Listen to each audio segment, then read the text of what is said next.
Ekziston një dosie trash, me kopertinë të verdhë nga koha, që shumë kush në botën e teatrit shqiptar e ka parë, por askush nuk ka guxuar të flasë për të me zë të lartë.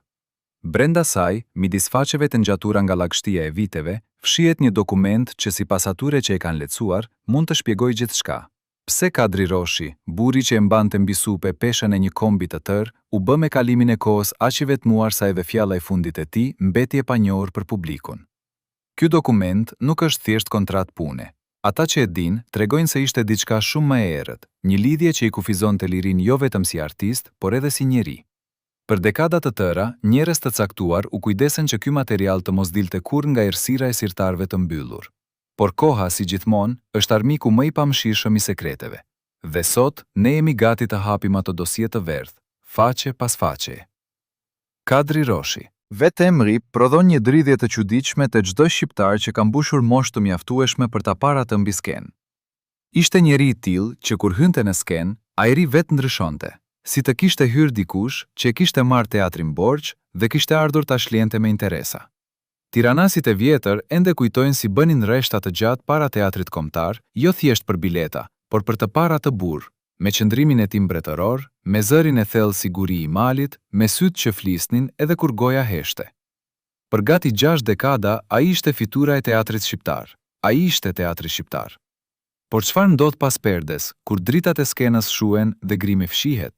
Çfarë mbetet kur hiqet kostumi i heroit dhe qëndron vetëm njeriu, i lodhur, i plakur, ndoshta i tradhtuar? Kjo është historia që kur nuk u tregua plotësisht.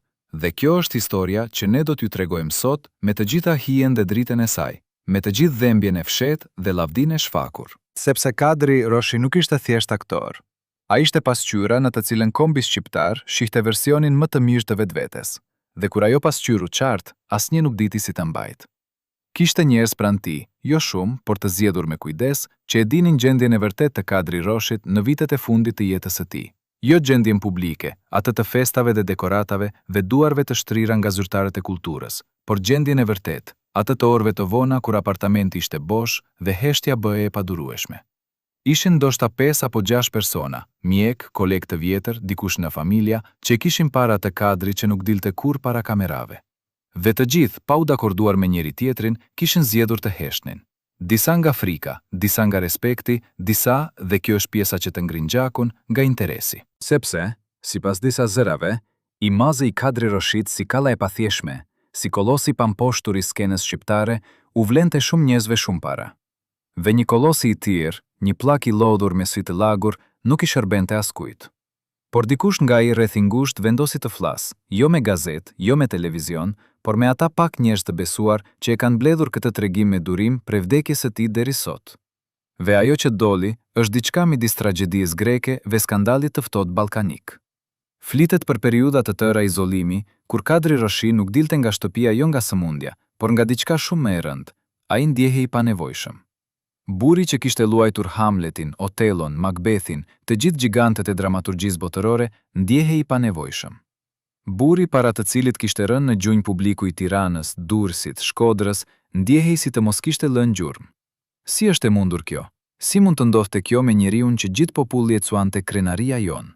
Dhe pikrisht kjo pyetje na kthente ajo dosje e verdhë dhe të ata njerëz që zgjodhen heshtjen si mjet mbrojtjeje. Mbrojtjeje jo të Kadri Roshit, por të vetvetes. Kush ishin ata? Çfarë fshihnin? Dhe mbi të gjitha, a e dinin se me heshtjen e tyre po i linin kolosin të bintej vetëm, pa asnjë dorë të shtrirë?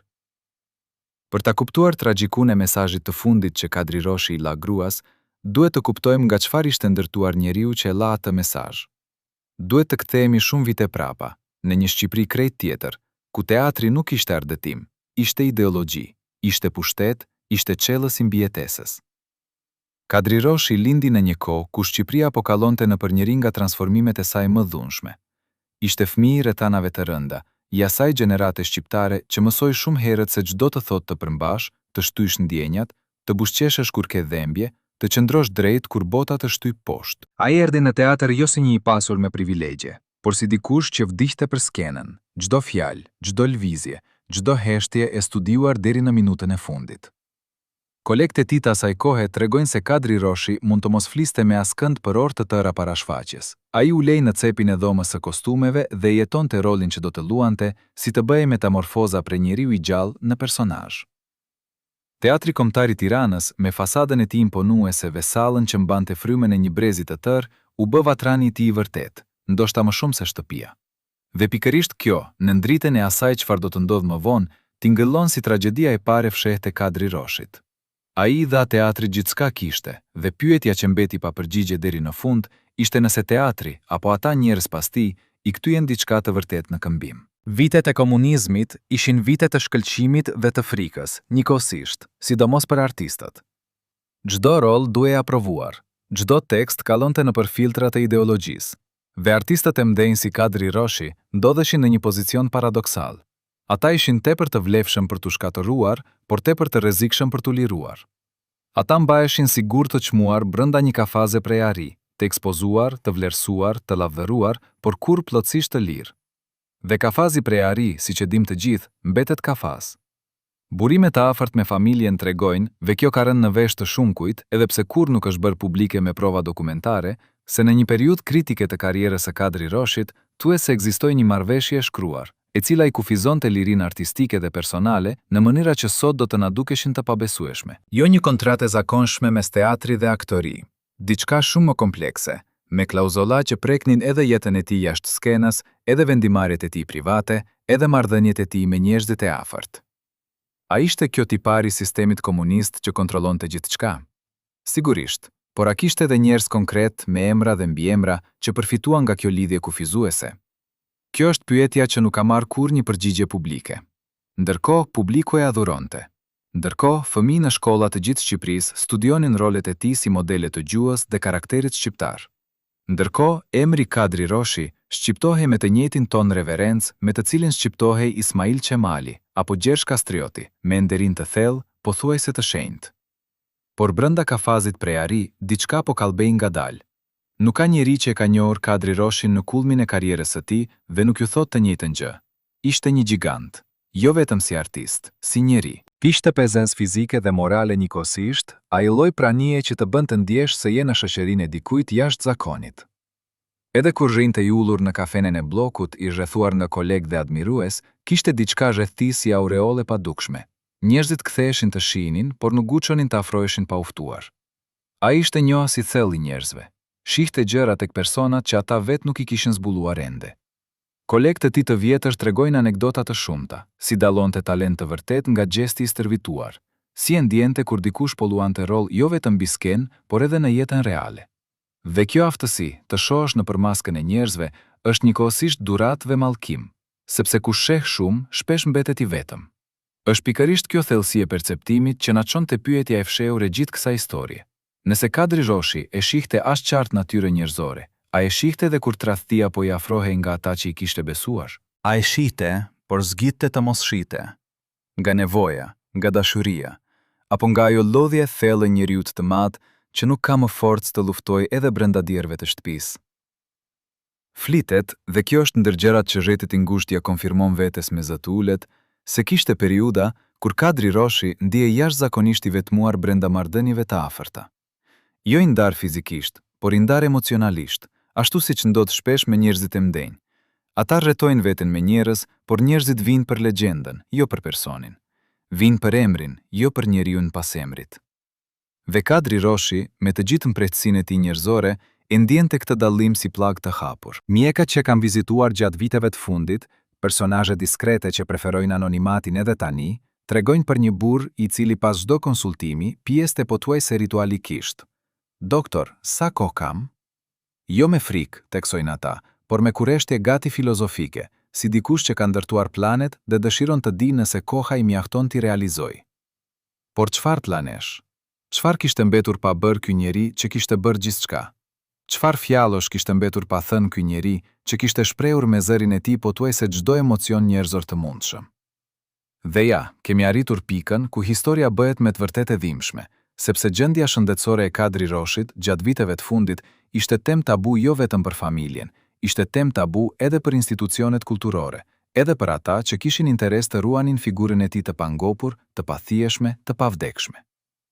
Dihej nga ata pak që dinin se trupi i madh po lodhej. Se kishte ditë kur ngrihej me vështirësi nga karrigja. Se kishte orë kur zëria i famshëm, i tellë si pusi i mishditës, dridej me një hollësi të re të panjohur. Por ky informacion mbahej mbyllur, i kontrolluar, i dozuar me kujdes. Pse? Sepse Kadri Roshi i sëmur nuk shiste bileta. Sepse Kadri Roshi i lodhur nuk binte donator. Sepse Kadri Roshi njerëzor, jo kolosial, njerëzor, me dobësitë dhe brishtësinë e çdo njeriu tjetër, nuk i shërbente imazhit që shumë kush kishte ndërtuar rreth emrit të tij si bazament karriere dhe prestigji. Dhe ndërkohë, ky njeri bënte atë që kishte bërë gjithë jetën, vazhdonte, mbante drejt. Buzëqeshte para kamerave, jepte duar të ngrohta të ftuarve të honorit. Ve natën kur dritat shuheshin, mbante me vete peshën e një pjetjeje që, sipas atyre që e njohin historinë e plot, e mbërthu deri në fund. Nëse kishin pasur mundësi ta trajtonin ndryshe, ta kursenin pak, ta lejonin të pushonte, a do ta kishin bërë? Apo do ta kishin shtyrë sërish para kamerave, sërish në ndrita, sërish me buzëqeshje të ngrirë mbi fytyrë? A do ta kishin bërë ndryshe, ne si shoqëri? A do ta bënim ndryshe edhe sot? Por le të kthehemi edhe një herë te ajo dosie e verdh, sepse historia e saj nuk mbaron me pyetje retorike. Ajo dosie, sipas burimeve tona, nuk ishte e vetme. Ishte pjesë e një sistemi dokumentesh, kontratash, marrëveshjesh informale, premtimesh të dhëna me dorë dhe të tyer me penë, që tregonin se karriera e Kadri Roshit nuk ishte e lirë ashtu siç e imagjinonte publiku.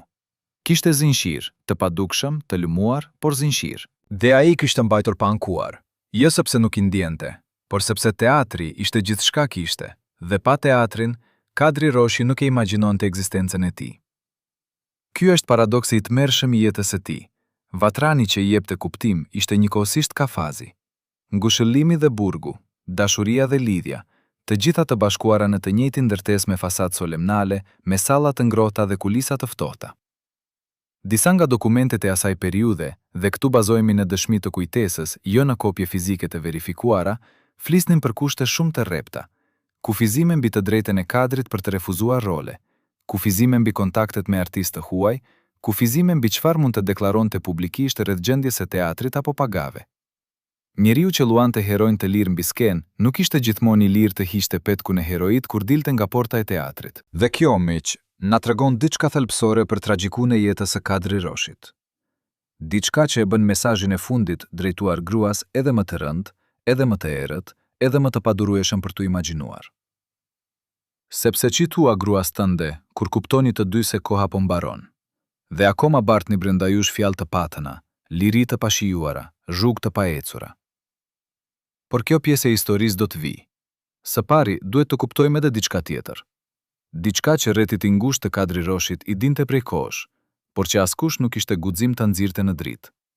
Dhe ajo gjë ka të bëjë me shëndetin e vërtet të tij, me diagnozën që sipas disa zhafimeve u mbajte fshehtë, me çmimin e lartë të buzëqeshjes publike. Ka një praktik të vjetër në botën e showbizit dhe të artit të lartë, shqiptar, ballkanik, botëror, dhe ajo quhet menaxhimi i imazhit pas faktit. Do të thotë, kur diçka e keqe ndodh me Ilin, sistemi rreth tij nuk ndalet të mendoj për Ilin, ndalet të mendoj si ta kontrolloj dëmin mediatik, si ta ruaj brandin, si ta mbaj legjendën të gjallë edhe kur personi po shuhet. Kadri Roshi kishte bërë pjesë e këtij sistemi prej dekadash. Ai ishte Il, dhe ijet, siç e dim, nuk lejohen të jenë thjesht njerëz. Atyre u kërkohet të jenë gjithmonë gjigant, edhe kur dridhen nga brenda, edhe kur lotot e tyre janë të vërtet e jo dramatik. Vizitat e mjekët gjatë viteve të fundit të jetës, sipas rrëfimeve, bëhej me kujdes ekstrem, orë të çuditshme, hyrje ansore, shoqërim minimal. Jo sepse Kadri Roshi e donte anonimatin, ai ishte njeri i hapur, me dashamirësi të natyrshme ndaj njerëzve, por sepse njerëzit rreth tij e dinin se çdo foto e tij të shfaqur jashtë formës do të prodhonte lajme, pyetje, spekulime. Dhe pyetjet nuk ishin të mirëpritura. Pyetjet do të çonin tek e vërteta, dhe e vërteta nuk ishte përshtatshme për brendin. Mjekët flisnin mes tyre, me kujdes, me zë të ulët, për lodhje të thellë, jo thjesht fizike. Për atë lloj shterimi që nuk e sjell sëmundja, por e sjell jeta e jetuar në presion të vazhdueshëm, pa hapësirë frymarrjeje, pa leje për të qenë njerëzor. Trupi i Kadri Roshit mbante brenda tij gjurmët e dekadave të shfaqjeve, udhëtimeve, presioneve, kompromiseve, gjurmë që nuk shihen me sy të lirë, por i ndjejnë ata që dinë ku të shikojnë. Dhe ishte pikërisht kjo, gjendja e vërtet e pakamufluar e patretuar me ilaçe i mazi, që rrethit i ngushtë ia fshishte botës me aq kujdes, sepse nëse do të dilte e vërteta, nëse do të shihej Kadri Roshi si njeri i brisht me nevojën e pushimit dhe të mirëqenies, gjithë ndërtesa e mrekullueshme e legjendës rrezikonte të merrte çarje. Dhe nga ajo çarje do të dilnin edhe pyetje të tjera, pyetje inkomode rreth kontratave, rreth kushteve të punës, rreth viteve të kaluara pa shpërndarje të drejtë të nderit dhe burimeve. Pra, Kadri Roshi vazhdoi. Mori kostum, doli në ndrita. Tha fjalime. Ju përgjigj gazetarëve me atë dinjitet karakteristik që i kish bërë të famshëm. Dhe askush nga jashtë nuk do të kishte dyshuar. Por gruaja e tij e dinte. Ata pak miq të mbetur të vjetër e dinin, dhe natyrisht ai vetë dinte. Çfarë ndjen njeriu kur di se po mbahet i gjallë jo nga fuqia e tij, por nga nevoja e sistemit rreth tij? Kur di se i thuhet je i shëndetshëm, jo sepse je, por sepse sistemi nuk mund të përballojë kundërtën. Çfarë mbetet prej dinjitetit personal kur e kupton se edhe sëmundja jote administrohet si aset publik? Dhe në mes të gjithë kësaj, mes dosjes së verdhë, mes rretit heshtës, mes diagnozës së fshehur, qëndronte njeriu. Kadri Roshi, burr me sy të zgjuar dhe zemër të rënduar, i cili dinte se kishte diçka për të thënë, diçka jetësore, thelbësore, gjë të cilën nuk ja kishte thënë askujt siç duhej, dhe ai e ruajti atë gjë për fundin. Për momentin kur gruaja e tij do të ishte pranë, kur drita do të ishin të fikura, kur kamera do të ishin larg, kur e vetmja gjë e mbetur do të ishte e vërteta e zhveshur. Por çfarë ishte ajo e vërtetë? Pendim, lutje, akuzë, apo diçka shumë më e thjeshtë dhe shumë më e dimshme se të gjitha këto? Kjo do ta mësoni, por para se të mbërrini atje, duhet të dini edhe historinë e atyre viteve të brendshme, atyre viteve kur Kadri Roshi, pa e treguar, po lufonte betejën e tij më të vështirë, jo mbi skenë, brenda 4 mureve. Ishte një grua që shumë kush e kishte harruar, ose më saktë, shumë kush e kishte vendosur ta fshinda kujtesa, ashtu siç fshihen gabimet në ditaret e rinisë, duke nxjerr faqen dhe djegur cepat. Por ajo nuk u doq, ajo jetoi. Dhe pas 25 vjetësh heshtjeje, sipas atyre që e njohin rrethana, vendosi të flasë. Jo për hakmarrje, jo për para, por sepse siç thuhet, kur njeriu afrohet moshës kur kujtimet fillojnë ta peshojnë trupin sigur, e vërteta bëhet barë më e rëndë se çdo gjykim i botës. Emri i saj nuk do ta shqiptojmë, jo nga frikë, por nga respekt për një jetë të tëra shkatëruar nga hija e dikujt tjetër. Dhe megjithatë dëshmia e saj, e mbledhur me kujdes nga persona të besuar, hedh dritë mbi një aspekt të jetës së Kadri Roshit që asnjë biografi zyrtare nuk e ka guxuar të prek. Ajo thot se e njohu Kadri Roshin jo si legjend, por si njeri, dhe ai njeri sipas fjalëve të saja, mbante brenda vetes një dhembje tolluar nga e cila nuk u shërua kurrë plotësisht. Ai kishte zemër të madhe dhe plag edhe më të mëdha, thot ajo. Dhe kjo fjalë e thjesht, e thënë me zë të qetë, peshon më shumë se gjithë teologjet zyrtare të mbledhura bashk. Por cilat ishin ato plag dhe kush i la? Sipas kësaj dëshmie, të cilën e paraqesim me kujdesin e duhur, pasi nuk ka konfirmim dokumentar të gjitha detajeve, historia e vërtetë e Kadri Roshit nuk ishte thjesht historia e një aktori të madh. Ishte historia e një njeriu që në gëlltimin e shpejtë të sistemit komunist dhe pastaj të kaosit të tranzicionit, u gjet shpesh midis dy botësh, i shumëçmuar nga sistemi, por i pakuptuar nga vetja. Institucioni e donte si simbol, por njeriu brenda simbolit, ky ishte dikush tjetër, dikush që jetonte jetën e tij paralele, me mendimet e tij të paqenturuara, me dëshirat e tij të pashprehura. Ajo grua tregon, dhe këtu duhet të jemi të ndërgjeshëm se po raportojmë një version të ngjarjeve, jo të vërtetën absolute, se kishte momente kur Kadri Roshi fliste me liri të habitshme rreth jetës që kishte dëshiruar ta jetonte dhe nuk kishte jetuar. Rolete shumta, jo ato mbi skenë, por ato që jeta i kishte ndarë. Babai pranishëm që ndoshta nuk kishte mundur të ishte plotësisht, burri i lirë nga anktet e imazhit, njeriu i thjesht pa barën e madhështisë. Ai luante heronjt, por brenda vetes ndihej ndonjëherë si statist në dramën e jetës së tij, thot ajo, ve tingëllon si fraze stërvituar, por ajo beson se fjalët janë të tij, fragmentet e bisedave që i ka mbajtur brenda si tesar të fshehtë. Por ky tregim nuk është thjesht tregim melankolie, ka edhe një dimension tjetër, diçka që ndriçon natyrën e raporteve të Kadri Roshit me njerëzit më afër. Diçka që tregon se sa ndërlikuar ishte ndarjen midis personit privat dhe personazhit publik, kur personi privat kishte ndërtuar mule të larta nga vetë nevoja për mbijetesë. Çfarë thot kjo grua tjetër për miqësinë e tij dhe izolimin? A janë fjalët e saj dëshmi e një lidhje të vërtetë, apo vetëm kujtimi i dikujt që ka idealizuar njeriu nga distanca e viteve? Kush ka të drejtë ta gjykojë këtë? Dhe kush ka të drejtë ta heshtë? Ndërkohë, kishte një botë tjetër që zhvilloi paralel me lavdim publike. Një botë ku emri Kadri Roshi shqiptoi me intonacion krejtësisht të ndryshëm, jo me nderim, por me llogaritje, jo me dashuri, por me interes. Dhe në qendër të kësaj bote qëndronte diçka që ka shkatëruar shumë figura të mëdha të artit shqiptar dhe botëror. Pyetja e thjeshtë dhe e pamëshirshme. Kush zotëron legjendën? Ekziston sipas burimeve të afërt me rrethet e teatrit një periudhë e caktuar, vitet pas rënies së komunizmit, ato vite turbulente kur gjithçka po ripërcaktoi, kur kontratat e vjetra nuk kishin vlerë dhe kontratat e reja shkruheshin me dorë plot entuziazëm dhe mendje plot oportunizëm, ku Kadri Roshi u gjet sipas atyre zërave në pozicion jashtëzakonisht të pafavorshëm. Ai ishte natyrisht truri dhe zemra e teatrit kombëtar. Por truri dhe zemra nuk kanë gjithmonë kontroll mbi gishtërinë që nënshkruajnë dokumentet. Flitet, dhe theksojmë flitet, pasi dokumentacioni i plot nuk është i disponueshëm publikisht, për tentativa të caktuara nga njerëz të interesuar, disa me sfond politik e disa me sfond thjesht financiar, për të instrumentalizuar emrin e Kadri Roshit në mënyra që nuk gjithmonë kishin miratimin dhe kënaqësinë e tij. Shfaqje të organizuara në emrin e tij, evente ku prezenca e tij shitej si produkt tregtar. Flitej për marrëveshje pa transparencë të plot, ku emri Kadri Roshi ishte monedha e shkëmbimit, por njeriu pas emrit nuk merrte gjithmonë pjesën e duhur, as financiare, as morale, as emocionale. Një nga njerëzit që e njohu nga afër gjatë asaj periudhe dhe i cili zgjedh të flas vetëm nëse garantohet anonimati i plot, thot diçka që ngrin gjakun. Kadri e dinte çfarë po ndodhte, nuk ishte naiv, por kishte arritur në atë pikë ku nëse do të ngrinte zërin, rrezikonte të humbiste edhe atë pak që i kishte mbetur, jo parat, jo famen, por skenën. Dhe skenën nuk mund ta humbiste. Pas skenj, ai nuk ekzistonte. Kjo deklarat, pas skenj ai nuk ekzistonte, është ndoshta qellësi i gjithë kësaj historie. Dhe kuptohet tani me retrospektiv sa kushtuese ishte ajo varësi, sepse kur dikush di se je i varur prej tij, ai dikush ka pushtet mbi ty. Pushtet që mund ta përdor me mirësi ose me egërsi, dhe historia ka shumë shembuj të dytës. Ka një incident konkret, i cili raportohet nga dy burime të pavarura, edhe pse me detaje që ndryshojnë paksa midis njëri tjetrit, që ilustron tensionin e asaj periudhe.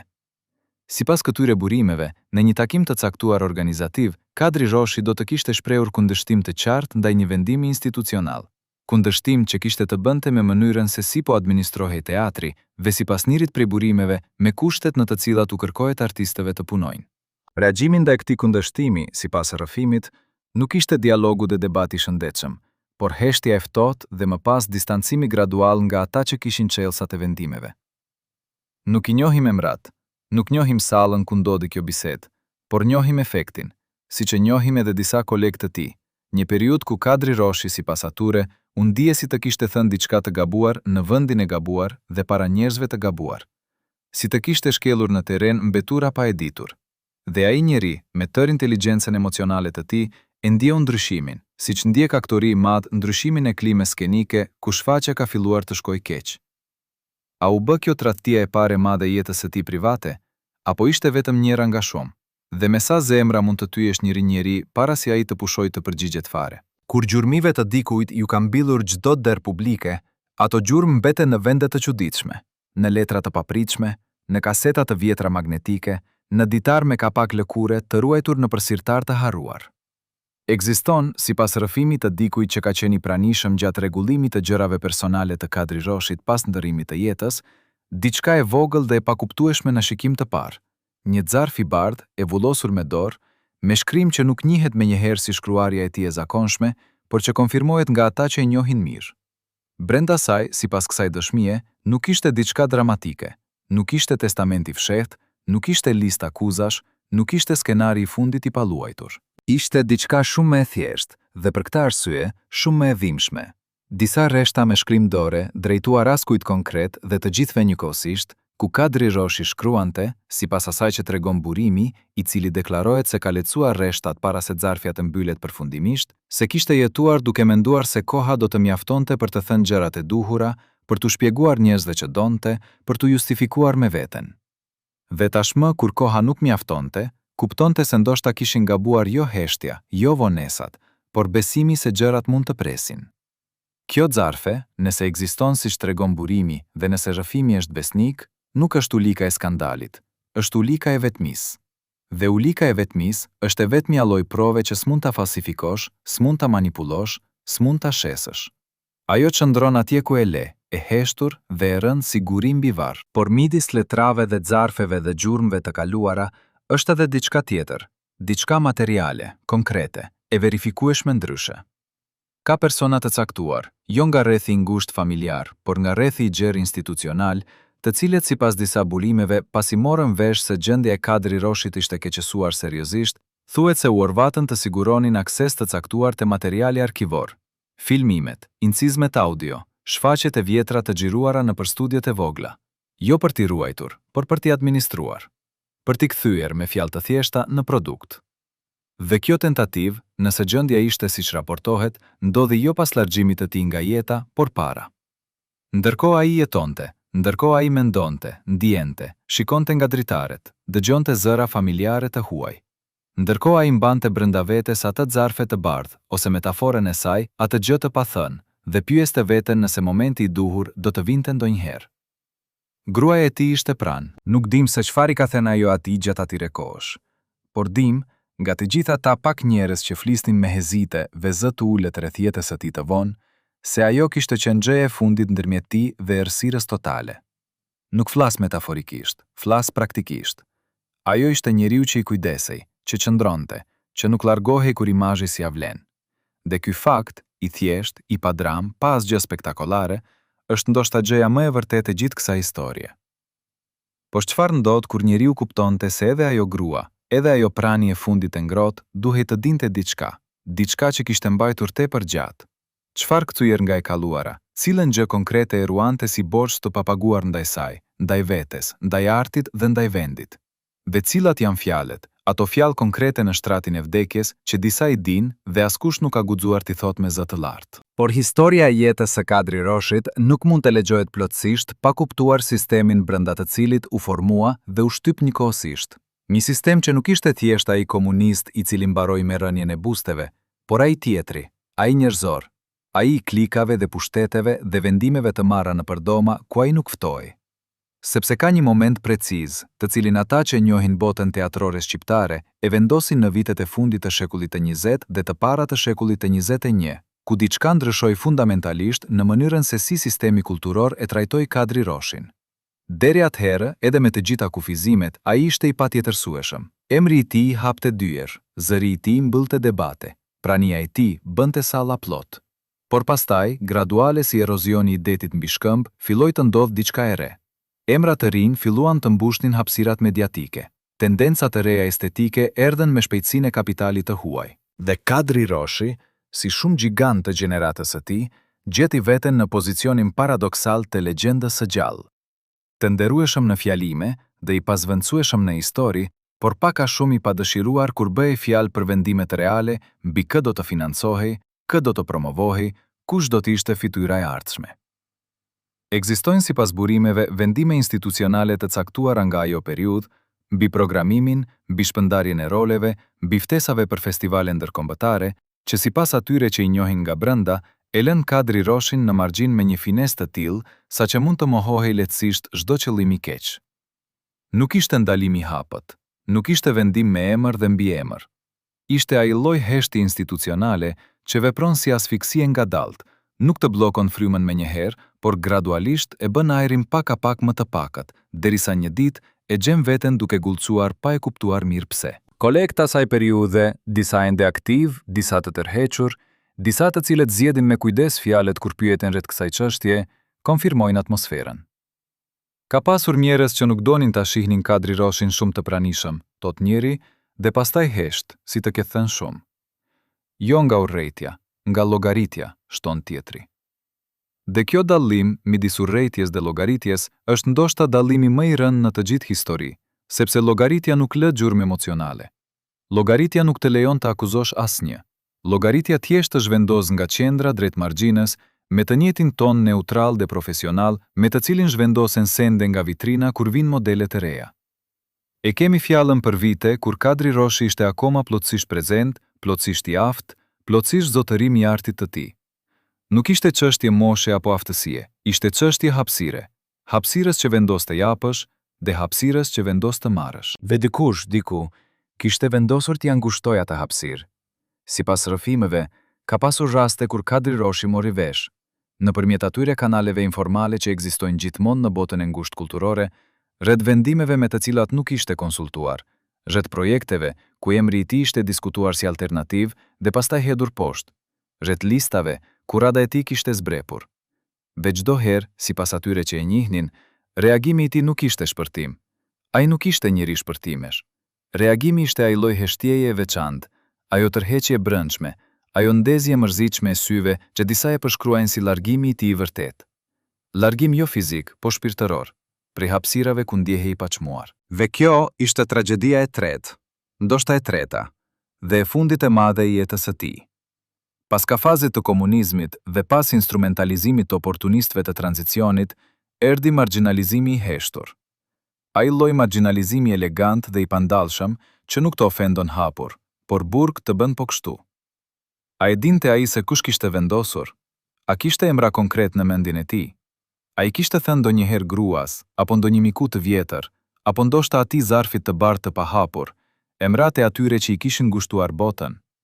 Dhe nëse po, nëse i dinte, nëse i mbante, çfarë do të thotë kjo për fjalët e fundit drejtuar gruas, për atë pengun e fundit që e mori në varr? A ishte pengi dashurisë, apo pengi akuzës së pathënë, emrit të pashqiptuar, drejtësisë kërkuar dhe kur marr? Kjo pyetje s'ka përgjigje të lehtë, por ka përgjigje. Dhe ajo do të vijë me çdo gjë që shoqëron, me dhembjen, me nderim dhe me të vërtetën e plot të një njeriu që dha gjithçka kishte dhe nuk mori gjithmonë atë që meritonte. Po ju që e keni dashur Kadri Roshin, ju që e keni parë mbi skenë dhe keni ndjerë atë dridhëm të veçantë, a mendoni se sistemi i bëri drejtësi? Apo edhe ne si shoqëri kemi pjesën tonë të fajit në ato marginalizim të qetë dhe të pamshirshëm? Kishte një gjë të vogël që shoqëroi Kadri Roshin gjatë gjithë karrierës së tij, diçka që pak njerëz e kanë vënë re, por ata pak që e kanë vënë re nuk e harruan kurrë.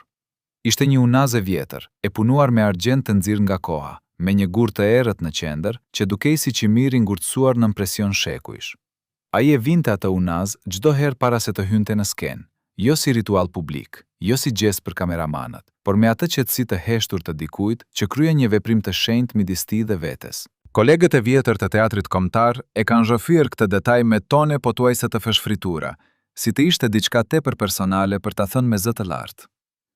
Nuk e hishte kur para shfaqjes, thot njëri prej tyre, dhe pastaj shton me atë ton specifik të dikujt që di më shumë nga sa po thot. Dhe kur e hishte pasi shfaqja mbaronte, i dukej fytyra ndryshe, si të kishte lëshuar diçka të rëndë. Por ka edhe diçka tjetër rreth kësaj unaze, diçka që ata pak njerëz që e dinin e kanë mbajtur si sekret të vogël dhe të pakëndshëm. Sepse ekziston një rrëfim i përsëritur nga më shumë se një dëshmitar, se në ditët e fundit kur gjendja e tij shëndetësore ishte keqësuar dukshëm, unaza nuk gjendej në dorën e tij. Dhe askush nuk dinte, ose askush nuk deshi të tregonte ku kishte shkuar. A ishte kjo rastësi? Apo kishte dikush që kishte hequr oreksin ta mbante të ngrohtë amuleti i fundit i një giganti? Gjerju që jeton gjatë në ndrita të forta, fillon të besoj se drita është gjendja e tij natyrale. Kadri Roshi kishte kaluar 6 dekada në ndriqimin e skenës, në reflektoret e kamerave, në vëmendjen e auditorëve që numëronin çdo lëvizje të tij si të ishte akt liturgjik. Por ka edhe të vërteta të tjera, ato që drita nuk i tregon, ato i tregon vetëm errësira. Dhe errësira e Kadri Roshit kishte një adresë, jo metaforike, por shumë konkrete. Ka persona që e din atë adresë, ka persona që me zë tepër të ulët dhe sy të ullur, tregojnë se gjatë viteve të fundit ekzistonte një zakon i Kadri Roshit që familja e dinte, por nuk e diskutonte kur hapur. Disa herë në vit, jo me rregullsi kalendarike, por me rregullsinë e nevojës, ai vizitonte një grua të moshuar në periferitë të Tiranës.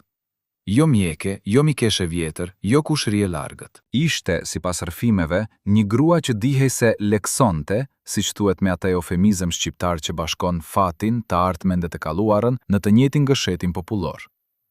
Shoferët e tij të asaj periudhe, 2 persona, njëri nga të cilët ka biseduar me njerëz të afërt me hartuesit e këtij materiali, konfirmojnë se e kishin marrë Kadrin disa herë në atë drejtim, dhe se ai kthehej gjithmonë me të njëjtën shprehje. Jo të qetësuar, por të rënduar, si nga lajme që nuk donte t'i besonte. Çfarë i thoshte ajo grua? Askush nuk e di me saktësi, por njëri nga shoferët tregon diçka specifike, diçka që ai e ka mbajtur brenda për vite me radhë, duke mos ditur nëse ja vlen ta thotë. Se në njëra nga ato ktime, Kadri Roshi u ul në karrigen e pasme dhe qëndroi heshtur për gjithë rrugën, dhe pastaj, para se të zbrehej nga makina, tha vetëm: "Çdo gjë ka çmimin e vet. E dija, por doja të besoja ndryshe." Çfarë kishte paguar? Çfarë çmimi kishte mbetur pa shlyer? Dhe kush ja kishte vendosur atë çmim? Jeta vet apo duart njerëzore? Por historia e asaj shtëpie në periferi dhe e vizitave të heshtura nuk ishte vetëm çështje supersticionesh popullore apo frikash private. Ishte edhe simptome diçkaje shumë konkrete. E faktit se Kadri Roshi, në vitet kur gjendja e tij shpirtërore dhe fizike po bëhej gjithnjë më e brisht, nuk ishte gjetur brenda rrethit të tij institucional asnjë person të cilit mund t'i besonte plotësisht. Asnjë që ta dëgjonte pa ashend, asnjë që ta pyeste si je dhe të priste vërtet përgjigjen. Dhe kështu, burri që kishte mbajtur mbi supe teatrin shqiptar, shkonte të kërkonte ngushëllim dhe orientim nga një grua e moshuar me duart e ngrira dhe sytë e qetë, sepse ajo të paktën nuk kishte asgjë për të fituar nga legjenda e tij. A nuk është kjo vetë, ky izolim i brendshëm, kjo paftësi për të gjetur besimin real brenda rretheve ku duhej ta gjeje, tragjedia më e madhe e njeriu të famshëm? A nuk na tregon diçka themelore rreth mënyrës se si e trajtojmë njerëzit e mdhenj? Ja dhurojmë si statuja, por harrojmë t'i pyesim nëse janë mirë. Kishte një grimier, një burr i moshës së mesme, i qetë, i panjohur, i atij lloji njerëzish që kalojnë nëpër historitë e mda si hije pa emër, i cili punoi me Kadri Roshin për gati 18 vjet. 18 vjet grimi, kostumesh, ndryshimesh të heshtura para pasqyrës. 18 vjet duke para të fytur nga afër, jo fytyrën e aktorit, por fytyrën e njeriut para se aktori të merrte kontroll. Ky burr jetoi i qetë, punoi i qetë dhe u largua i qetë pas viteve të tij të shërbimit, pa dhënë asnjë intervistë, pa shkruar asnjë kujtim. Por disa muaj pasi Kadri Roshi ndroi jetë, sipas rrëfimit të dikujt që e njeh, ky grimier bisedoi për herë të parë, me zë të ulët, duke zgjedhur çdo fjalë me kujdesin e dikujt që e di se po hap derë të rënd, rreth asaj çfarë kishte parë gjatë atyre 18 viteve. Ajo çfarë tha nuk ishte skandal, nuk ishte rrëfim sensacional. Ishte shumë more e dhimbshme se kaq. Tha se kishte pasur periuda, jo një, jo dy, por periuda të gjata, mujore, kur Kadri Roshi vinte në dhomën e Grims me atë lloj lodhje në sy që nuk e lexumi. Lodhja e njeriu që ka mbajtur shumë gjëra shumë gjatë dhe nuk di si t'i lëshoj pa u shkatërruar. Dhe grimieri sipas rrëfimit kishte mësuar me kalimin e viteve të mos pyes, të mos shikoj shumë drejt për drejt në sy, të punoj me kujdesin e dikujt që po prek diçka të brisht. Por kishte edhe diçka tjetër specifike, diçka materiale, diçka që grimieri e tregon me hezitim të dukshëm. Kishte periuda kur sipas tij, fytyrën e Kadri Roshit duhej ta punonte ndryshe nga zakonisht.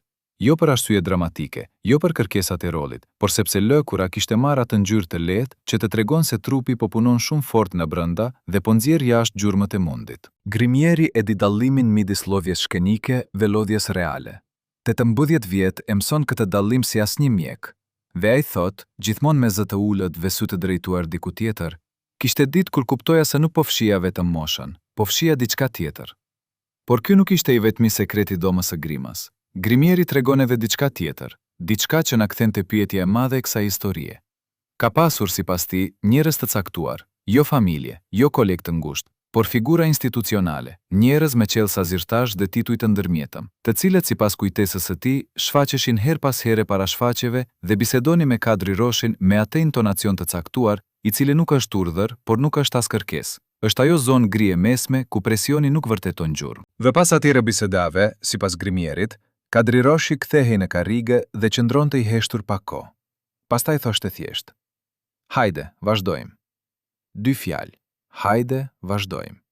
Grimieri i kujton ato 2 fjalë me saktësinë e dikujt për të cilin ato fjalë kanë peshë specifike, jo si fjalë të zakonshme, por si ato fjalë që thuhen kur gjithçka tjetër është thënë tashmë brenda dhe nuk ka nevojë të dalë jashtë. Çfarë i kishin thënë ato figura institucionale para shfaqjeve? Çfarë lloj presioni ushtroi mbi njeriun që dilte pas ca minutash të buzëqeshte para sallës plot? Dhe kush ishin ata njerëz me titujt dhe qellsat e tyre, të cilët vendosnin se kur vazhdoi dhe kur ndalej? Grimieri nuk i thotë emrat. I ka mbajtur atë sekret edhe pas vdekjes së Kadri Roshit, i mbrojtur nga lojaliteti i heshtur i njeriut të vogël ndaj njeriut të madh që i besoi fytyrën e tij. Por thot diçka të fundit, diçka me të cilën e mbyll rrëfimin e tij të shkurtër dhe të rëndë. E dija se kishte gjëra që i bënin keq. Nuk mund të bëja asgjë. Mund vetëm t'i bëja fytyrën sa më të mirë, që njerëzit nga salla të mos e shihnin brenda. Kaq bëri ai. Fshiu gjurmët e jashtme, por gjurmët e brendshme, ato nuk mund t'i fshi asnjë grimier, asnjë reflektor, asnjë duartrokitje zhurmshme nga salla e mbushur plot. Dhe pikërisht këto gjurmë të brendshme janë ato që kanë mbetur pas, jo në fotografi, jo në role. Bë në fjalët e atyre pak njerëzve që e pan fytyrën e vërtet të Kadri Roshit, atë pa grim, atë me lodhjen e vërtet dhe dritën e vërtet dhe dhembjen e vërtet. A keni pasur ndonjëherë dikë pranë jush, dikë që e keni parë çdo ditë, që keni besuar se e njihnit, dhe pas largjimit të tij, kuptuat se kishte mbajtur brenda diçka të madhe pa ju treguar kurrë? A mund ta imagjinoni sa e rëndë është kjo barë për njeriun që e mbart? Viti 2002 apo 2003, burimet ndryshojnë paksa në datë, si gjithmonë ndodh me ato ngjarje që askush nuk deshi t'i dokumentojë zyrtarisht. Teatri kombëtar po kalonte nëpër një prej atyre periudhave të vështira tranzitore që karakterizuan kulturën shqiptare të fillimit të shekullit. Buxhete të shkurtuara, drejtues të ndërruar, prioritete të rinormuara sipas logjikave të reja që nuk gjithmonë kishin lidhje me artin. Dhe në mes të kësaj periudhe, sipas burimeve, ndodhi diçka që e din e quajnë me kujdes momenti kur gjërat ndryshuan përfundimisht për Kadri Roshin. Kishte një projekt, një shfaqje e re, ambicioze, me potencial të lartë artistik dhe vizibilitet të konsiderueshëm ndërkombëtar. Projekt për të cilin Kadri Roshi, sipas rrëfimeve, kishte shprehur interes të qartë, madje kishte investuar kohë personale dhe energji intelektuale. Ai kishte biseduar me kolegë, kishte shqyrtuar tekstin, kishte filluar të ndërtonte brenda vetes atë proces të hershëm të identifikimit me rolin që e karakterizonte, atë fazë ku aktori dhe personazhi fillojnë të jenë njëti njeri në orë të ndryshme të ditës. Pastaj, pa paralajmërim, pa konsultim, pa asnjë bisedë zyrtare, projekti ju dha dikujt tjetër. Sipas disa burimeve, nuk dukej se ishte vetëm çështje artistike, të paktën kështu u përfol në prapasken, por për arsye të tjera, të atij lloji që nuk shkruhen në minuta mbledhjesh, por kuptohen nga gjithë ata që ndjekin me vëmendje shtigjet e pushtetit të vogël institucional. Kadri Roshi e mori vesh, si gjithmonë jo direkt, por nëpërmjet atij sistemi informal zinxhirësh informacioni që funksionon me shpejtësi admiruese në botën e ngushtë kulturore. Sipas dikujt që ishte pranë atë ditë, ai nuk tha asgjë për disa orë. Pastaj bëri diçka krejt të papritur. Pyeti njeriun pranë nëse mund të merrte makinën dhe të shkonte vetëm, jo drejt shtëpisë, jo drejt teatrit, diku tjetër pa e specifikuar ku. Kur u kthye vonë atë mbrëmje, sipas rrëfimit, kishte atë qetësi të caktuar që vjen jo nga zgjidhja e problemit, por nga vendimi i brendshëm për ta braktisur luftën. Ajo qetësi specifike e njeriut që ka vendosur të mos shpenzoj më energji duke u ndjerë i tradhtuar, jo sepse tradhtia nuk ndodhte, por sepse kishte kuptuar se lufta kundër saj e konsumonte shumë. Ky ishte, sipas shumë atyre që e njohin historinë, momenti i kthimit të madh. Jo kthimi dramatik i heroit, por ajo kthese ngadaltë dhe dhimbshme drejt interioritetit, drejt asaj botë të brendshme ku askush nuk mund t'ia merrte asgjë, sepse askush tjetër nuk kishte akses. Ai nuk u tërhoq nga jeta publike, vazhdoi siç kishte bërë gjithmonë, por diçka ju shua nga syt, sipas atyre pak njerëzve që dinin ta shihnin. Ajo flakë e caktuar, jo talenti, jo dinjiteti, por ajo gëzim specifik njerëzor i dikujt që beson se sistemi rreth tij funksionon me drejtësi, u shua. Dhe njeriu i cili kishte bërë atë gjë, njeriu ose njerëzit konkret pas atij vendimi të padiskutuar, ndoshta nuk e kuptuan kurrë se çfarë kishin marrë. Jo rolin, jo projektin, por diçka shumë të pazvendësueshme. Besimin e fundit të një giganti ndaj institucionit të cilit i kishte dhënë gjithçka. Kjo është kulmi i tradhtisë, jo e spektakularit, por e banallës. Jo shpata e armikut të deklaruar, por dorëzimi i qelësit të dikush tjetër pa të pyetur. Jo lufta, por injorimi. Kadri Roshi kishte luajtur Otellën, e dinte si duket tradhtia kur vjen me fytyrë miqësore. Por dinte edhe diçka tjetër, ndoshta shumë mirë, se tradhtia e institucionit të jep ndjenjen specifike të qenit i panevojshëm, jo i rrezikshëm. Dhe i panevojshëm, për njeriun që kishte ndërtuar tërë identitetin e vet mbi nevojshmërinë e tij artistike, ishte e dhimbshmja e dhimbshmeve. Muajt pas atij momenti, sipas atyre pak njerëzve që ndiqnin nga afër, u karakterizuan nga diçka e re te sjellja e Kadri Roshit. Jo depresion klinik, jo kolaps dramatik, por ajo shka mund të quhet tërhiqje graduale nga lloja e pretendimit. Flitej më pak, merrte me vete më pak se gjithmonë. dhe rrinte më gjatë pranë atij rrethi tepër të ngushtë. Gruan, disa miq të ngushtë të kahershëm, ndonjë koleg me të cilin kishte marrëdhënie të ndërtuara jo mbi hierarkinë institucionale, por mbi respektin e vërtet njerëzor. Ishte sikur giganti, pasi kishte kuptuar se salla e madhe kishte rregullat e saj të fshehura, dhe ato rregulla nuk ishin bërë për të mbrojtur artistin, por për ta shfrytëzuar. Kishte vendosur të tërhiqej brenda ambienteve të vogla, ku ajri kishte temperaturë njerëzore. Por brenda asaj tërheqjeje të qetë, brenda asaj riorientimi drejt hapësirave intime, po ndodhte edhe diçka tjetër. Diçka e cila lidhej drejt për drejt me fjalët që ai do të thoshte shumë vite më vonë në shtratin e fundit. Sepse njeriu që tërhiqet brenda vetvetes, njeriu që ndalon së luftuari me botën e jashtme, ka tendencë të fillojë të luftojë me botën e brendshme, me kujtesën, me pendimet, me ato pyetje të pagjumta të natës, të cilave gjatë dekadave nuk u kishte lënë hapësirë, sepse kishte gjithmonë angazhime, shfaqje, rolet, koleg, duartrokitje. Dhe tani, në heshtjen e re, ato pyetje kishin gjithë hapësirën e botës. Çfarë i thot njeriu të tij i brendshëm, ai njeri i cili ka dhënë gjithçka dhe ka kuptuar se gjithçka nuk ka qenë mjaftueshme? Çfarë llogarish bën kur mbledh gjithë vitet, gjithë rolet, gjithë sakrificat, gjithë momentet e mposhtura dhe gjithë gëzimet e vërteta? Dhe çfarë mbetet kur llogaria bëhet e qartë si qielli i dimrit, pa re dhe pa nxehtësi? Pikrisht këtë do të zbulojmë. Do ta zbulojmë nëpërmjet asaj që Kadri Roshi vet la, jo me fjalë publike, jo me deklarata zyrtare, por me ato fjalë të fundit, intime dhe të papërsëritshme, drejtuar gruas së tij. Por para se të mbërrini atje, ju duhet të dini edhe diçka tjetër. Diçka rreth tentativës së fundit, rreth asaj përpjekjeje finale për të rikthyer diçka që mendonte se kishte humbur. Tentativa që disa e quajnë revanshi i fundit i gigantit, dhe e cila mbaroi jo me triumf, por me atë lloj mposhtete të qetë dhe dinjitare, që është ndoshta forma e vetme e mposhtesë denj për njeriun e mat. Tentativa e fundit, ajo që disa nga njerëzit e ngushtë e quajtën me atë frazë plot respekt dhe trishtim të përzier, kishte filluar jo me bujë, por me një vizitë të heshtur. Dikush erdhi. Dikush hapi derën e apartamentit të Kadri Roshit në një pazitë të vonë, kur drita e jashtme kishte filluar të zbehej dhe rrugët ishin bosh me atë boshësinë specifike të orëve, kur dita nuk ka vendosur ende nëse ka mbaruar apo jo. Shoferja e tij e asaj periudhe, grua e moshës së mesme e qetë, me vite besnikrie pas shpatullave, ka rrëfyer se e pa atë person të hynte dhe se duke e njohur mirë protokollin e zakonshëm të vizitave, u largua nga dhoma e pritjes pa pritur të tuhej. Por nuk shkoi larg. Dhe për rreth 30 minuta, sipas rrëfimit të saj, nga dhoma e punës dëgjoi zëra të ngritur. Jo grindje, por ajo lloj bisede të tensionuar ku të dyja palët po mbrojnë gjëra që nuk duan t'i humbasin. Kur personi u largua, hapja e derës kishte atë tingull specifik të dikujt që nuk e mbyll me dashje, por me nxitim, dhe pastaj heshtja u kthye, por si një heshtje krejt tjetër nga ajo e mëparshme. E dendur, e ngarkuar, e papastër. Kur shoferja hyri ta pjeste nëse dëshironte kafe ose diçka tjetër, e gjeti Kadri Roshin duke qëndruar pranë dritares me kurrizin kah dera, duke parë jashtë me atë qëndrim të dikujt që po pret të largohet diçka që ka ardhur dhe s'ka dashur. Kush ishte ai njeri? Nuk pyet shoferja. E dinte, dhe ky fakt se e dinte por nuk pyeste, thot gjithçka. Ai njeri kishte ardhur me një propozim. Sipas burimeve të afërta me familjen, dhe kjo është pjesa që shpjegon shumë shka nga ajo çfarë ndodhi më pas, propozimi kishte të bënte me një projekt të madh, me emrin e Kadri Roshit si kryefigurë, me premtimin e rivendosjes së tij në qendër të jetës kulturore. Tingëllonte si shpëtim, tingëllonte si rikthim, por të gjitha kushtet, ku shqyrtoheshin me kujdes, dukeshin si të njohura.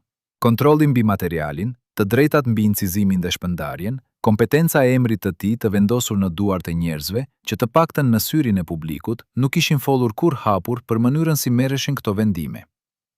Kadri Roshi e kishte refuzuar. Ky ishte ndoshta akti i fundit i plot sovraniteti artistik i njeriut. Ky jo i qetë dhe i pathieshëm, i thën jo me indinjat, por me atë dinjitet të lodhur që ka dikush i cili nuk ka nevojë të argumentojë refuzimin e tij, sepse argumenti e di vetë pse ekziston. Por refuzimi kishte çmim, dhe Kadri Roshi, me gjithë mprehësinë e tij, me gjithë njohjen e thellë të natyrës njerëzore që i kishte duruar 6 dekada të teatrit, e ndjente se çmimi do të vinte, në një formë ose në një tjetër.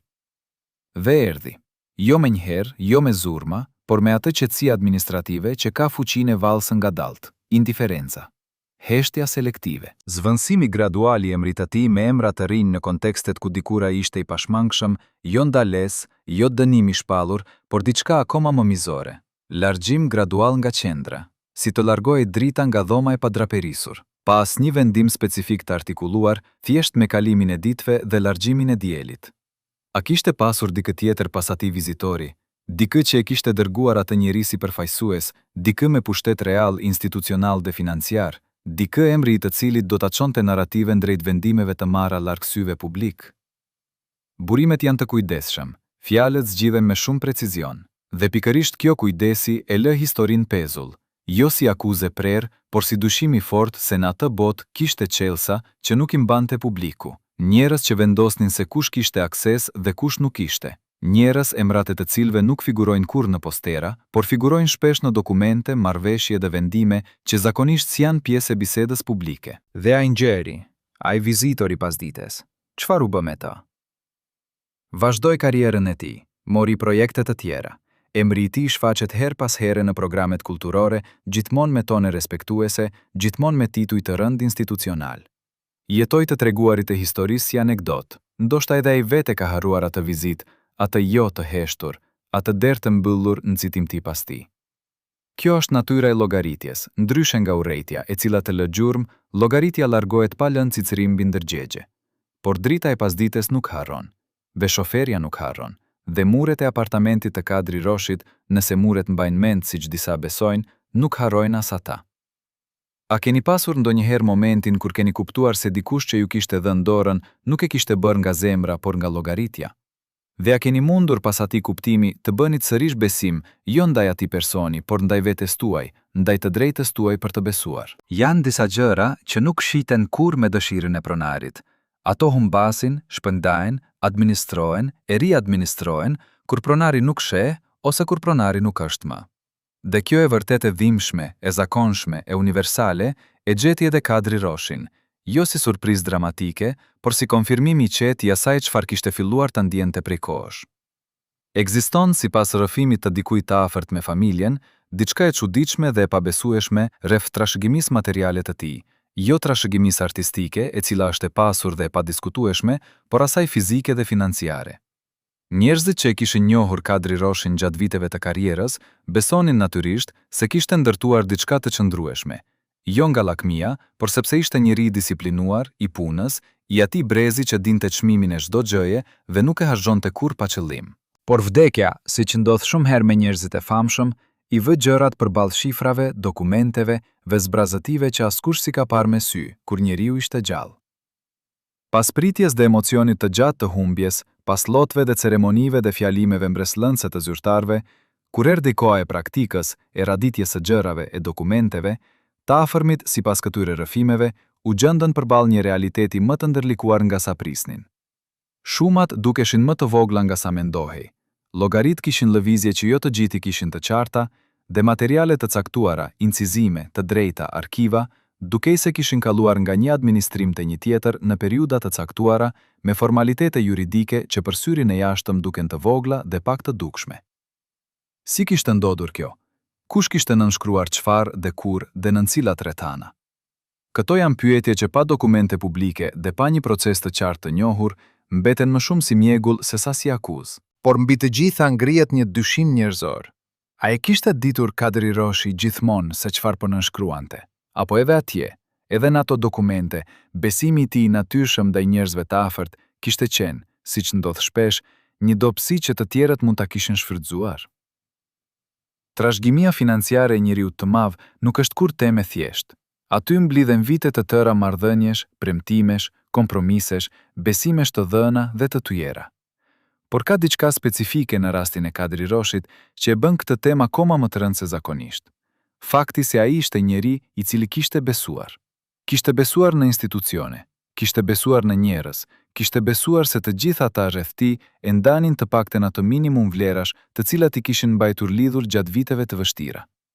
Dhe besimi si ky, i thellë, i sinqert, i paqarmuar nga qindra zhgënjime të vogla, kur thyhet, nuk thyhet si qelçi, i papritur dhe me zhurmë. Të jetë siguri nga dalë dhe pa zë në presionin e kohës dhe të peshës mbite.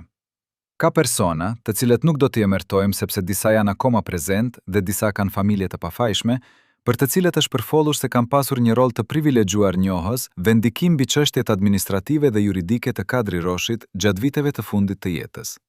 Dhe po për këta persona, në disa rrëfime jo zyrtare, është ngritur dyshimi se jeta e tyre materiale u përmirësua gradualisht në mënyrë të pashpjeguar për publikun, jo me shpejtësi skandaloze, por me atë gradualitet të matur që nuk ngjall dyshim menjëherë. Por ky përsëri mbetet në territorin e hamendësineve. Pa prova të bëra publike, çdo njeri i arsyeshëm duhet ta mbajë gjuhën të matur. Ndërkohë, familja mbeti me kujtimin dhe me atë zbrazëti konkrete, materiale, të cilën asnjë legjendë artistike nuk e mbush dot. Grua si mbeti dashuria e tyre, e tij dhe e saj, e vërtet, e patjetërsueshme, e pakamufluar. Por mungesa e sigurisë materiale që duhet ishte fruti punës së gjithë atyre viteve, mungesa e atyre burimeve që dikush tjetër kishte administruar në emër të tij, ajo mungesë u ndjesi padrejtësi, pa pasur domosdoshmërisht një emër publik, një fytyrë publike, një fajtor të shpallur.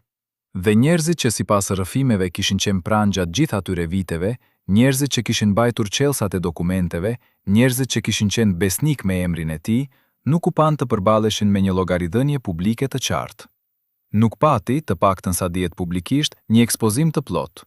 Nuk pati një proces që ta mbyllte historinë me një verdikt të prerë. Dhe kur kjo mungon, boshllëku mbushet vetë, me fjalë, me hamendësime, me hije. Por historia kujtimin e mban. Dhe ne, sot, po ndërtojmë atë kujtim. Jo për hakmarrje, jo për gjyeti fajtorësh, por për atë gjë të thjeshtë dhe të domosdoshme që quhet e vërteta. Të mos i bëjmë njerëzit e mdenj të duken të mbrojtur vetëm nga duartrokitjet.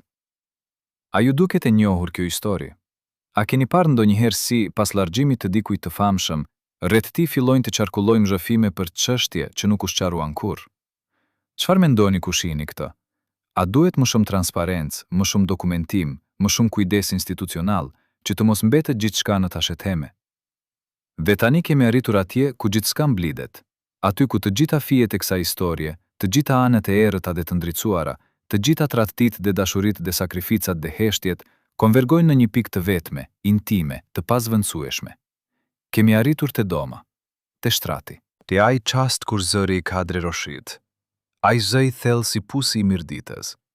Ai zë që kishte mbushur sallate mëdha dhe kishte ngritur lëkurën e çdo shqiptari që kishte dëgjuar, u zvoglua derisa u bë diçka fare tjetër. Bisedë private, e qetë, e drejtuar vetëm njërit person në botë. Gruaja e tij ishte pranë. Ajo nuk ishte ikur.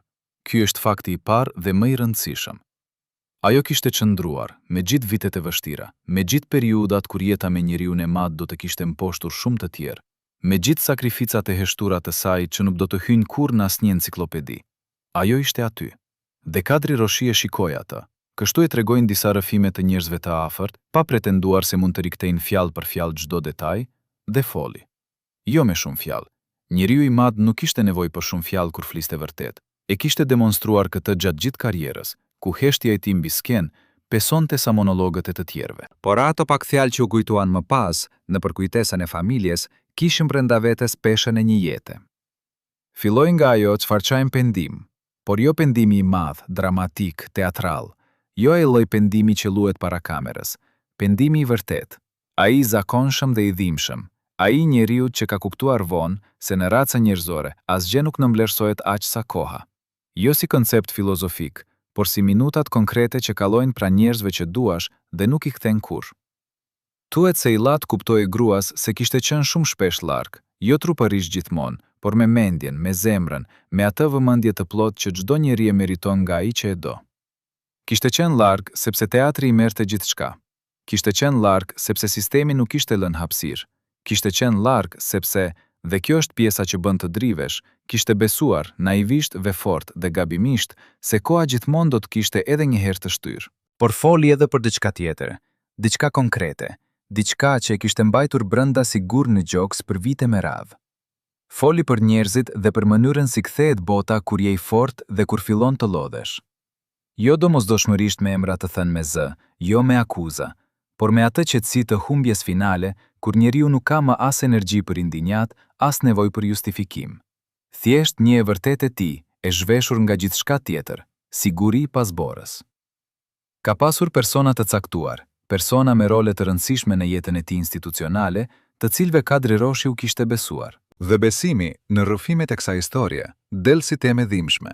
Jo sepse ai ishte i dobët, por sepse kishte dhënë shumë dhe kishte marrë pak, jo material shumë, sepse Kadri Roshi nuk ishte njeri i materialit, por nga ajo monedha tjetër e padukshme dhe e paplotësueshme.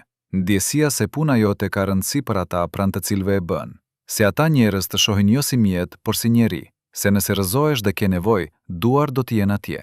Dhe kur jamba e skenës fillon të zvogëllohet, disa duar, kështu e përshkruajnë ata që e kanë kujtuar, zhduken pa zhurmë. Por pengu, ai pengu i madh që e mori me vete, ai pengu të cilit i referohet edhe titulli i kësaj rrëfimi, nuk ishte drejtuar vetëm atyre që mund ta kishin zhgënjyer. Pengu ishte i dyzuar dhe i brendshëm, të kishe dhënë aq shumë jetës publike sa të mbetej pak për jetën private. Të kishe shpenzuar energjinë më të mirë, vitet më produktive, mendjen më të mprehur, për skenën, për institucionin, për publikun, dhe pastaj, kur e kthen kokën pas, të kuptosh se u ke munguar atyre pak njerëzve të afërt me prezencë reale, jo me imazhin e gigantit, por me njeriun e zakonshëm që ishte edhe ai, si gjithë të tjerët. Dhe në një version të thjeshtuar, që kujtesa e familjes e ruan si thelb, ai i la gruas një fjalë të shkurtër mirënjohjeje, një faleminderit që ke qenë, dhe një pranim që nuk ka nevojë për zbukurime, se ndoshta nuk ja kishte treguar sa duhej. Ato fjalë të thjeshta, jo monolog, jo deklarat, dy fjalë të shkurtra, të thjeshta, pothuajse banale në formë, por brenda tyre një gjithësi e tërë njeriu të madh që kishte kuptuar se madhësia publike dhe dashuria private janë dy monedha krejtësisht të ndryshme, dhe se ai kishte paguar me njërin kur duhet të kishte paguar edhe me tjetrën. Grua si rrjedhin lotët, jo nga pikëllimi i momentit, por nga ajo gjë shumë e çuditshme njerëzore kur dikush të thot diçka që kishe pritur gjatë shumë viteve, ve tashmë që po ta thot, nuk di nëse duhet të gëzohesh ose të qash. Vendoshta janë të dyja njëherësh. Kadri Roshi, sipas rrëfimit, qëndroi i qetë pas atyre fjalëve, jo në mënyrë dramatike. Qetësia e njeriu që ka bërë atë çfarë duhej bër, ve tani mund të pushoj. Dhe pastaj, shumë ngadalë, sikur lodhja e gjithë viteve kishte vendosur të vinte në fund të gjitha menjëherë, sytë e tij filluan të qetësohen. E vërteta nuk ka shfaqje të bukur, nuk ka muzikë në sfond, nuk ka dritë dramatike mbi fytyrë. Ka vetëm atë moment kur personi dhe personazhi ndahen përfundimisht, dhe personi mbetet vetëm për ca çaste, i lirë, i pastër, i vërtet, para se të nisë rrugën e vet. Ajo çfarë mbeti pas Kadri Roshit është dhe nuk është njëkohësisht ajo çfarë duhej të mbeti. Mbeti legjenda, dhe legjenda është e vërtet, e pakontestuar, e pasur dhe e rëndë si ari. 6 dekada shërbimi teatror, rolet e luajtura me madhështi të vërtet, ndikimi i matshëm dhe i pamatshëm mbi gjeneratat e tëra artistësh shqiptar. Kjo nuk e merr askush dhe nuk e fsheh asnjë heshti institucionale. Kjo është e tia dhe e kombit, një herësh dhe një lloj. Por mbeti edhe pyetja, ajo pyetje e madhe dhe e pakëndshme, ajo pyetje që nuk e shtron vetëm historia e Kadri Roshit, por historia e çdo njeriu të madh që shoqëria e prodhon dhe pastaj e administron si figurë. A mund të bëjmë ndryshe? A mund ta duam artistin ton jo vetëm kur shfaqet me kostum dhe grim, por edhe kur del nga porta anësore me lodhjen e vërtet mbi fytyrë? A mund t'i japim hapësirë jo si figurë publike, por si njeri, të thot jam i lodhur, kam nevojë, dua të pushoj, pa pasur frikë se do të humbas vendin e tij? Sistemi që prodhoi Kadri Roshin ishte i njëjti sistem që e konsumoi atë, jo menjëherë, jo me brutalitet, por me atë konsumim gradual, të rregullt, të pamëshirshëm, si druri i ndezur ngadalë në vatër gjatë një dimri të gjatë. Sistemi kishte nevojë për nxehtësi, dhe druri da gjithçka kishte, dhe kur mbaroi, askush nuk pyeti sa duhet nëse druri kishte pasur ndonjëherë dëshira dhe plane dhe mundësi të tjera. Por nuk ishte vetëm sistemi, ishim edhe ne publiku, ne që blinim biletat dhe mbushnim sallat dhe i drejtonim fjalime kur fitura publike merrte dekorat. Edhe ne nuk pyetëm sa duhet, edhe ne morëm pa dhënë të mjaftueshme, edhe ne ushqijem legjendën pa u interesuar shumë për njeriun brenda saj, njeriun me shqetësimet e tij të vërteta, me vetminë e tij të fshehur, me pengjet e tij të patna deri në çastin e fundit. Kjo nuk është akuzë, është konstatim, dhe konstatimi ka vlerë vetëm nëse ngjall diçka pas tij, jo faj steril, jo vajtim publik, por ndryshim të vëmendjes. Herën tjetër, kur shihni dikë të madh, artist, atlet, mësues, prind, mos prisni vetëm siluetën publike. Pjetni njeriun, pjetni vërtet. Kadri Roshi ndroi jetë duke lënë pas veten si të thuash dy trashëgimi paralele. Atë madhore artistike, të dokumentuar dhe të lavdërueshme, dhe atë tjetër, të vogël dhe të pathënë, atë pengun e heshtur që grua si rrëfeu me pak fjalë dhe sy të rënduar. Dhe kjo e dyta ndoshta na mëson më shumë se e para, Sepse nderi i vërtet i një kombi ndaj artistëve të tij nuk matet vetëm me dekoratat dhe mbledhjet solemne pas largjimit të tyre. Matet me atë çfarë u jepet kur janë ende gjallë, hapësirat, respektin, lirinë, mundësinë për të qenë njerëzor. Matet me pyetjen e thjeshtë të bërë në kohën e duhur, si je? Ne si ja bëm atë pyetje sa duhej. Dhe Kadri Roshi na e fali. Jo me deklarat, por me mënyrën se si vendosi të qetësohej. Me dinjitet, me qetësi, pa urrëtie, duke i lënë gruas pak fjalë të thjeshta dhe të vërteta në vend të një monologu dramatik. Kjo mbi të gjitha është shenja e njeriu të vërtet të mat, jo ai që di si të shpërthej, por ai që di si të qetësohet me nderin e qetë. Figurat të tilla nuk lind çdo brez, dhe kur ikin, marrin me vete diçka që nuk kopjohet dhe nuk zëvendësohet. Emri Kadri Roshi do të mbetet në tekstet e shkollave, në historitë e teatrit, në kujtimet e atyre që e pan gjallë mbi skenë, në ato fotografi të zeza e të bardha ku sytë e tij flasin me atë intensitet që ekrani i vogël se kap kur plotësisht. Por ne duam, me këtë rrëfim, me gjithë dhembjen dhe respektin dhe të vërtetën e tij, të shtojmë edhe diçka tjetër. Të mbajmë mend edhe njeriun, jo vetëm ikonën. Të mbajmë mend edhe vizitën e heshtur, edhe dy fjalët e thjeshta në fund, edhe dosjen e verdhë të mbetur pa u hapur plotësisht, edhe pasditen kur zërat u ngritën dhe pastaj dera u mbyll me nxitim. Njeriu që ka jetuar vërtet nuk i këmpalon gjurmë të tilla, jo në marmor, por në kujtesën e atyre pak njerëzve që e pan pa mask dhe zgjodën ta donin gjithsesi. Kjo është historia e Kadri Roshit, jo e tëra, kur nuk mund të jetë e tëra, por aq sa mund të tuhet me nderim, me kujdes dhe me vetdijen, se disa pjesë mbeten për herë në kufirin mes kujtesës dhe mjegullës. Miq, tani dëshirojmë të dëgjojmë ju. Si e kujtoni Kadri Roshin? Si legjendën e skenës shqiptare apo keni ndonjë kujtim personal, ndonjë histori të dëgjuar nga prindrit ose gjyshrit tuaj rreth tij? Mendoni se ishte viktimë e sistemit dhe e mënyrës si funksiononte jeta kulturore e kohës, apo ka pasur edhe zgjedhje të tija personale që i kushtuan shtrenjtë? Shkruani mendimet tuaja në komente. Na intereson shumë të dim nëse e mbani mend atë emër në qytetin tuaj, nëse flitet akoma për të, nëse teatri juaj e ka ruajtur gjallë kujtimin e tij. Çdo histori, edhe më e vogla, ka vlerë.